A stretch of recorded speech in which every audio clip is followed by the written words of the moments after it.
पैगाम सिंध न्यूज़ में भलीकार ख़बर शामिल कंदासीं। पखो में ज़ुल्फ़िकार अली बलोच जो रिपोर्ट मौजूद। पखो में MP सरदार मोदम खान आबासी मकान चूंडनि में आज़ाद उम्मीदवारनि जे हक़ में सवे माण्हुनि जी रैली जी सूरत में इलाइक़ो जो गश्त करे हिकु जलसो मुनक़द कयो।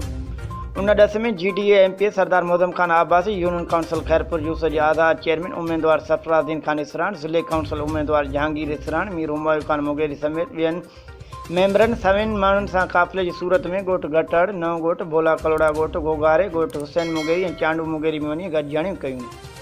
जॾहिं त नओं ॻोठ में आज़ाद उम्मीदवार मोहम्मद अली मुगेरी जे रहाइशगाह ते हिकु जलसो मुनक़द कयो, जंहिंखे MP सरदार मोदम खान आबासी ख़िताब कंदे चयो त हीउ वक़्तु आहे त अवां पंहिंजे वोट वसीले हक़ लुटींदड़नि खां बदिलो वठी लारकाणे में अहिड़ो इनक़लाब अची चुको आहे जो अवां ॿ भेरा खटर जागीरदार भोतारनि खे बदतरीन शिकस्त ॾिनी आहे।